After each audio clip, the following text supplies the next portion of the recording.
Yeah, I mean, like, you coming in here today, everybody's got to, clean up the lockers and everything, and the rest of the league is starting. Like, can you use that disappointment to fuel anything this off season, or does there need to be like subtle changes around here to get where y'all need to go?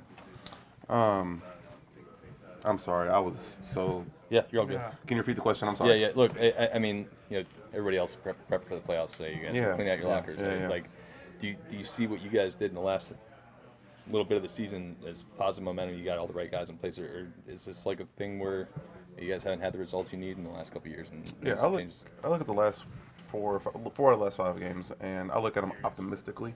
But it obviously still wasn't good enough throughout the entirety of the year.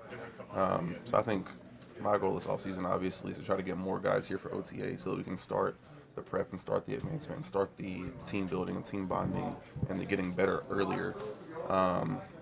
Because this is always the most disappointing day of the year. Yeah. It never fails unless you win the Super Bowl. Yeah. And this is a feeling that I hate. Yeah. Like, truthfully, other teams are going for the playoffs. I haven't seen the playoffs in 3 years, Yeah. which that's crazy to me, especially with the guys that we had in the locker room this year. I think it's fuel to the fire for me, and it's fuel to the fire for me to be a better leader, I think, as well. When you say you got the guys in the locker room, like everybody keeps saying that all year, like it's like shocked that you weren't necessarily where you wanted to be. Why do you think? Like, what's the reason you didn't get there if you had the right guys? I honestly don't know the answer to that. I feel like things just started to click a little too late. That's really it. I can tell you that the first couple of weeks of the season that we were a large part of that problem. Just because we didn't play well enough within the first, I don't know what you want to call it, 5-6 weeks of the season. We suffered some losses in there that shouldn't have happened, and obviously they came back to bite us in the ass. You say you mean the offensive line? Yes, offensive line wise, yeah. Are there any cultural improvements you think are needed or anything like that? I don't think so. I love the guys in this locker room. I feel like we're as tight-knit as any locker room could be.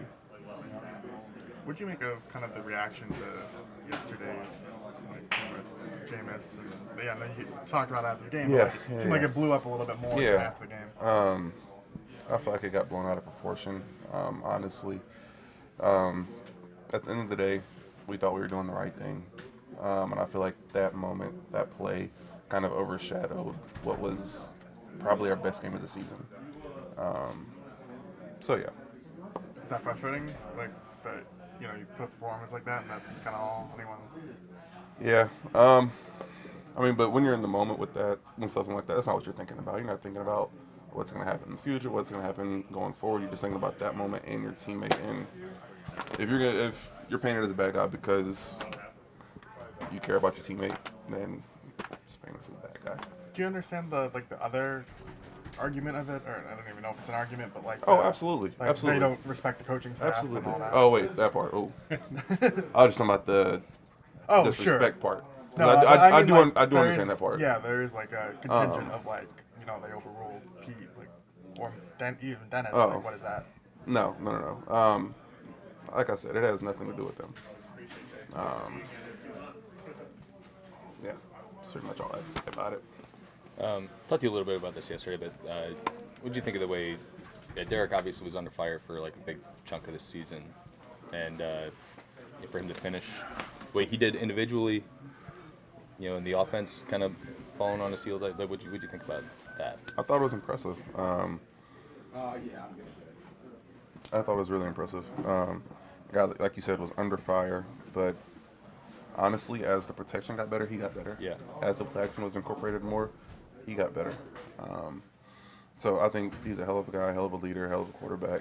And I have nothing but good things to say about him. Yeah.